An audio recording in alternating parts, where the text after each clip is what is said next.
Au cours des dernières décennies, la notion de protection et de respect de l'environnement a pris de plus en plus d'importance. Non seulement on a pris conscience qu'il est essentiel de prendre soin de l'environnement, mais on discute même sur la possibilité que les Nations Unies incluent le droit à un environnement sain dans la Déclaration universelle des droits de l'homme. Mais où se trouve réellement l'importance de l'environnement et pourquoi est-il si nécessaire? Tu fais quoi? T'as l'air occupée? Rien t'occupe. Pourquoi tu t'énerves, Léa? Je viens juste te chercher pour aller manger. J'ai pas faim, laisse-moi tranquille. Qu'est-ce qui se passe ici? Ça va, Léa? Elle me saoule. Sois gentil. Delphine, elle a pris du temps pour préparer le repas. J'ai pas envie de manger avec elle. Papa. S'il te plaît, sois gentil. Ton repas, il va être froid et Delphine, elle nous a préparé un bon repas aujourd'hui. Ça va, j'arrive. Elle peut partir maintenant? Bon, je vous attends en bas. C'est ça, casse-toi.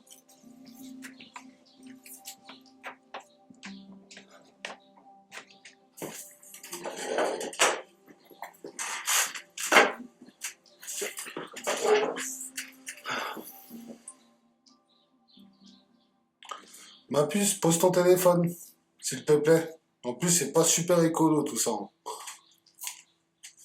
Quoi? Tu penses que c'est une bonne idée de manger à table avec son casque? Commence pas. Tu fais genre, mais en vrai, tu t'en fous. Bon, là, ça va être froid. Est-ce qu'on peut commencer à manger? Bah mange alors, on t'a pas demandé de te mêler de ça. Oh, fais attention à ton langage. J'ai rien dit de mal. T'as pas à s'occuper de mon éducation. T'es pas d'accord, papa? Bah alors, t'as perdu ta langue? Ma puce. Bon, est-ce que pour une fois, on pourrait passer une bonne soirée ou c'est trop te demander, Léa? Parce que là, franchement, je commence à en avoir marre. Occupe-toi de toi au bout d'un moment. Moi aussi, j'en ai marre de toi. Bon, là, ça suffit. Arrête de manquer de respect à ta belle-mère. Tu montes dans ta chambre et tu laisses ton téléphone ici. Je m'en fous.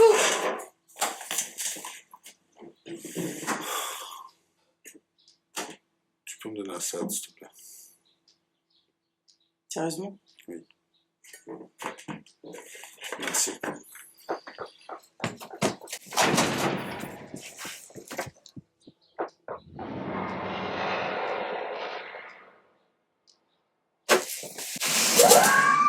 Qu'est-ce que tu fais là? T'as vu tes notes en français? Tu as ton bac de français à passer cette année, hein. Ressaisis-toi. Tu vas finir à la rue, c'est ce que tu veux? Tu vas finir à la rue, c'est ce que tu veux? Finir à la rue, c'est ce que tu veux? Yamal qui a réussi à déposer le Nuno Mendes. Attention à ce ballon. Et Rafinha de nouveau bureau du Paris Saint-Germain. Nuno Mendes déposé sur cette action par Yamal. Et Rafinha qui rend la mission. Allô fils, comment tu vas? Tout se passe bien à la maison avec ta sœur? À la maison ça va, mais si tu veux savoir si ça va, bah oui ça va. Non mais toi, ça va? Qu'est-ce qui s'est encore passé? Tu sais que tu peux tout me dire à moi. Tu sais, c'est dur à supporter. Maman elle veut pas que j'en parle. Mais j'ai comme l'impression de pas être moi-même. Je me sens mal. Et j'ai l'impression de me mentir à moi-même. Écoute, elle ne veut que ton bien en faisant ça. Elle ne pense pas à mal. Elle pense juste peut-être que ce n'est pas le bon moment pour l'annoncer. Ouais. Oh, t'as peut-être raison. J'ai un double appel, je suis désolé mon chéri. Je dois te laisser. Mais en tout cas, moi, je t'encourage vivement à faire ce qui te paraît le mieux. Je te rappelle plus tard. Bisous. Bisous. Papa, tu rentres.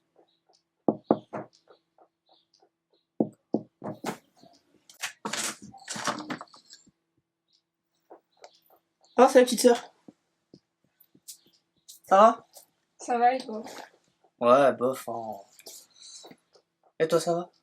Ça va. T'es sûr? Oui. Tu vas aller faire un foot? Ok. Ouais, on va faire un foot. Ça prend le ballon, et on se casse.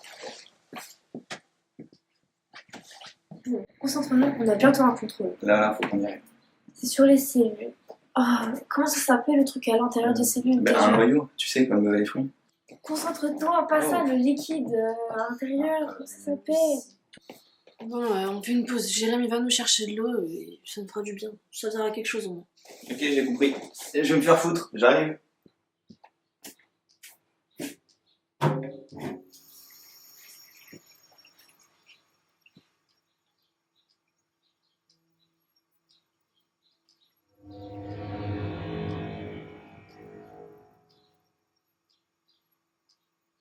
Sinon, ta soirée hier, c'était bien. Ouais.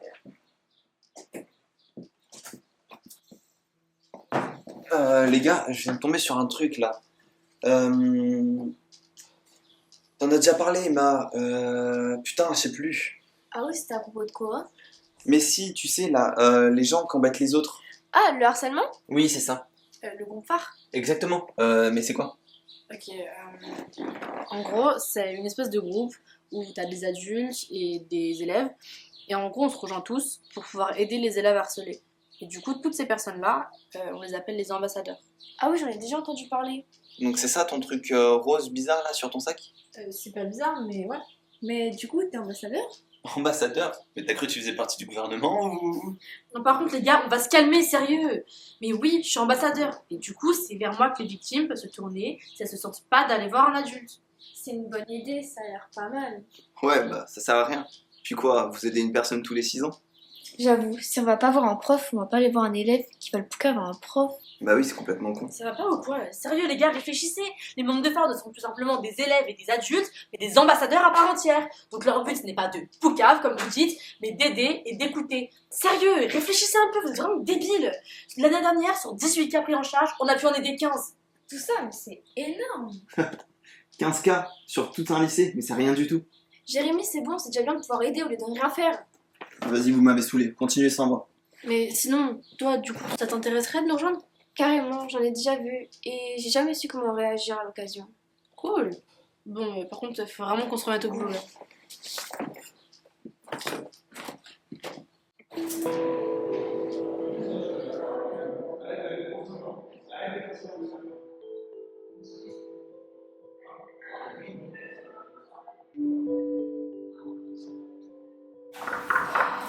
Entrez. Bonjour Léa. Installe-toi. Alors moi je suis monsieur Lucien, prof d'histoire-géographie et j'appartiens au groupe phare pour t'aider. Comment ça va en ce moment au lycée? Bah, ça va, rien de spécial quoi. Écoute, je crois que ça va pas si bien que ça et des personnes qui sont bienveillantes à ton égard m'ont dit un certain nombre de choses sur ce qui t'arrive et je voudrais vraiment savoir ce qui se passe. T'es sûr que ça va vraiment très bien? Comment vous me demandez si je vais bien alors qu'il y a la guerre dans le monde? Comment je peux aller bien alors que 99% de la population mondiale respire un air pollué? Qu'une famille sur 3 est monoparentale? Comment je peux aller bien alors que les catastrophes naturelles se multiplient de plus en plus? Les sécheresses, les canicules, les inondations? Et en plus de ça, on est noyé par les infos des réseaux sociaux. C'est très bien tout ça, ton engagement est noble. Mets-toi dans tout ça.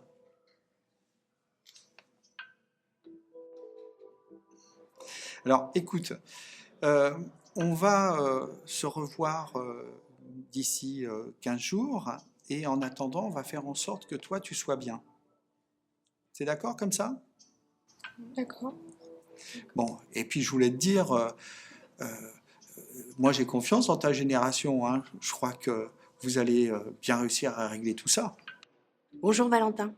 Bonjour madame. Je suis madame Richard, la CPE, mais aujourd'hui je te reçois en tant que membre du groupe phare dans le cadre de l'entretien de bienveillance et de respect des élèves. Voilà, j'aimerais discuter aujourd'hui avec toi de Léa qui est dans ta classe. J'ai l'impression qu'elle ne se sent pas bien et j'aimerais savoir en fait déjà si tu la connais et si tu as remarqué quelque chose. Ah ouais, bah ouais, je vois de qui vous parlez. Non, j'ai rien remarqué de spécial. Mais comment tu la vois Léa actuellement? Mais qu'est-ce que vous voulez savoir sur Léa au juste? Bah, est-ce qu'elle est bien dans la classe? Léa, c'est une fille assez ouverte, qui s'est bien intégrée, mais un peu chelou avec sa passion de ramasser les déchets dans la cour. Non, mais j'ai pas ça. Le prof d'histoire. Ah mais non, mais on a contrôle en plus, hein, tu savais pas. Vas-y. Hop, oh. On va courser le Hop. On va courser le Hop. Allez, Ça va, l'eau. Comment ça? Bah, elle ramasse des déchets dans la cour, alors que bah, y a des agents d'entretien, des femmes de ménage qui sont là pour ça. C'est un peu bête. Oui, d'accord, c'est possible. Mais quelle est ta relation avec Léa? Bah,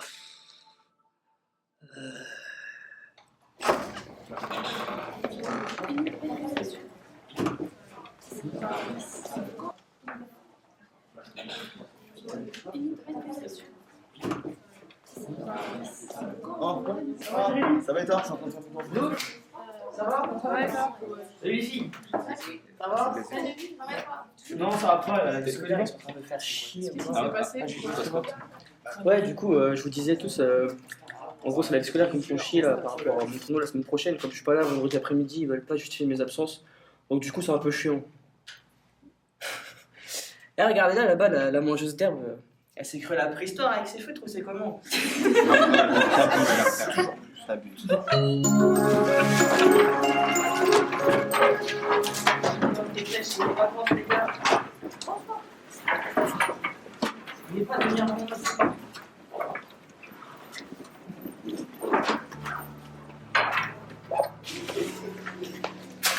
Pauvre con là, t'abuses.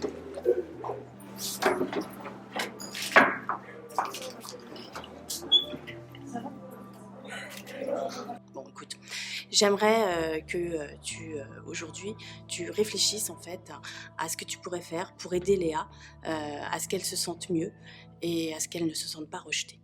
oui, madame. Depuis les années 2000, le harcèlement scolaire est reconnu comme un véritable problème. Aujourd'hui, en 2025, le harcèlement reste alarmant.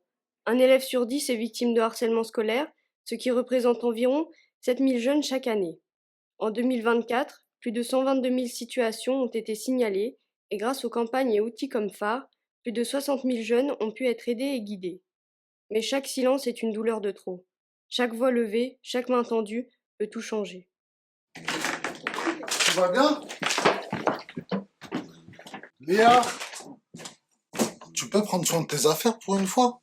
C'est toi qui vas défoncer la porte. Oui, pardon. Léa, qu'est-ce qui se passe? Je te comprends plus, mon sang. Tu peux m'expliquer? Qu'est-ce qui se passe? C'est par rapport à Delphine?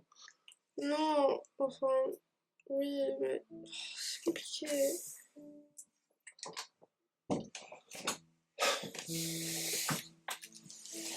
Explique-moi. En fait, c'est maman, elle me manque.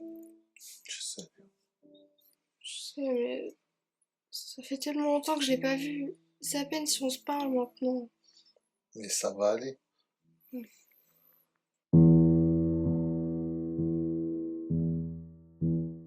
Anti-harcèlement. Voilà. Après, au niveau des personnages, on aurait deux garçons et une fille. La fille, elle fait partie de phare. La fille fait partie de phare. Le titre, la scène, c'est dans la chambre, C'est pas égal, je vais être dur de pas la regarder. Oui, si je suis dans le cadre. C'est surtout que je vois même pas l'épaule là, alors. C'est quasiment que le téléphone. Coupé. Pour les dames, on t'a pas demandé encore plus violent. Il n'y a plus grand monde parce que là, il va y avoir du mouvement. Donc... Alors, là, on va tourner une scène.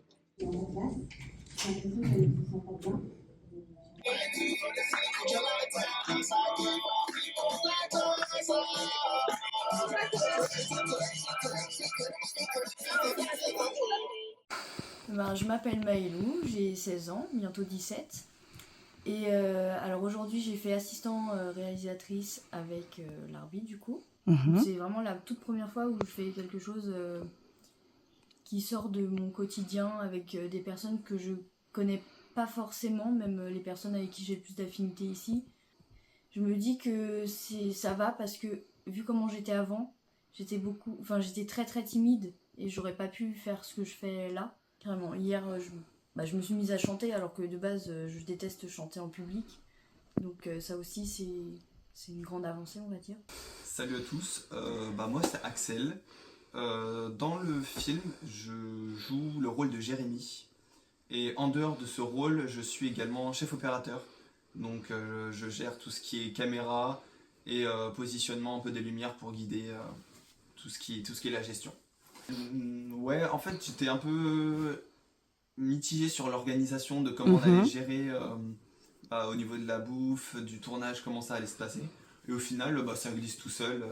Quand on a fini, on aide. Quand il y a besoin, on est là, on se rend disponible. Et franchement, c'est bonne expérience et plus satisfait que avant de partir.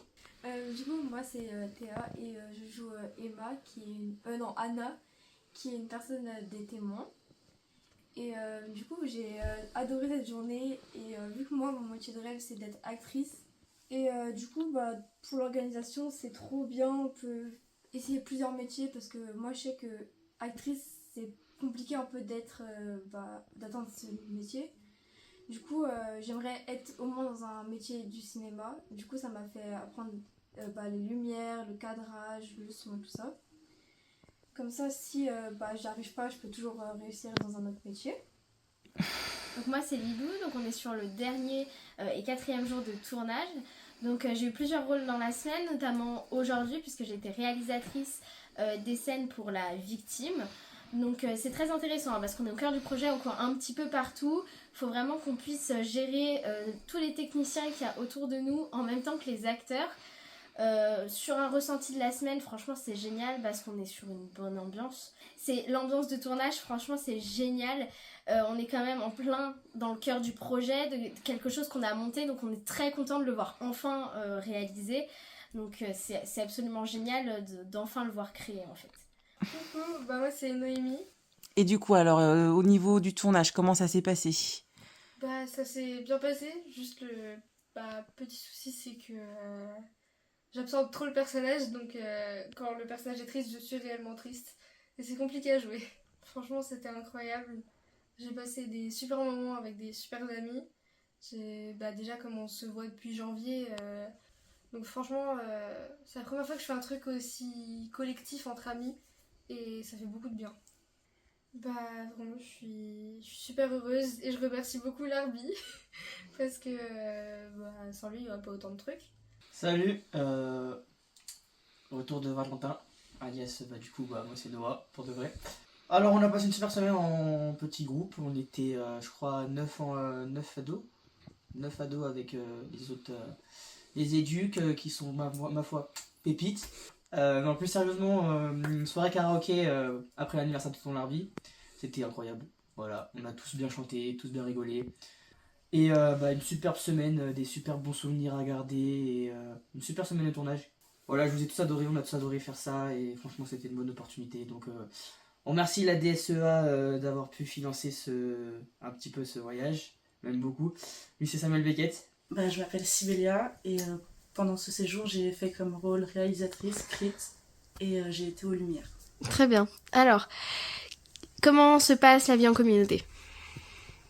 Plutôt bien. Au début, ça a été un petit peu difficile, je pense, de trouver sa place parce qu'on est quand même beaucoup, on a tous des âges différents et on était avec des adultes qu'on connaît pas forcément parce qu'on connaissait Larbi et Anaïs mais pas Frédéric et Thibaut. Parce que mes attentes c'était notamment d'apprendre beaucoup et Larbi effectivement nous a fait grandir et apprendre autant sur le plan je pense intellectuel et spirituel que sur le plan de la technique parce qu'il nous a beaucoup appris sur la vie en communauté, il nous a beaucoup aidé aussi pour après pouvoir se déterminer par exemple dans notre vie de tous les jours mais aussi grâce à tout ce qu'il nous a appris sur la façon de tourner des films, écrire des scripts. Je m'appelle Frédéric, je suis éducatrice spécialisée, je travaille sur Meaux et donc j'ai été invitée par mes collègues de La Ferté à participer à ce séjour. Très bien. Et qu'est-ce que tu as fait alors pendant le séjour ? Alors moi j'étais chargée, on va dire, de l'intendance. Ok. Donc préparation des repas, avec toujours l'aide de plusieurs jeunes, d'apprendre aussi à cuisiner pour certains jeunes, voilà, qui n'avaient pas eu l'occasion ni l'opportunité de le faire jusqu'à maintenant. Et donc voilà, donc j'ai découvert le métier de preneur de son. Comment se passe la vie en communauté quand on ne connaît pas forcément tout le monde ? Alors, pour moi, ça a été déjà une première découverte de partager ces moments-là avec mes collègues, puisque effectivement, on n'avait pas eu l'occasion de faire un séjour précédemment ensemble.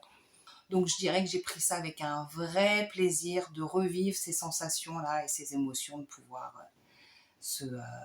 partager H24 avec des personnes qu'on ne connaît pas. D'accord. Et est-ce que du coup tes attentes du séjour ont été comblées? Oui, je dirais même au-delà.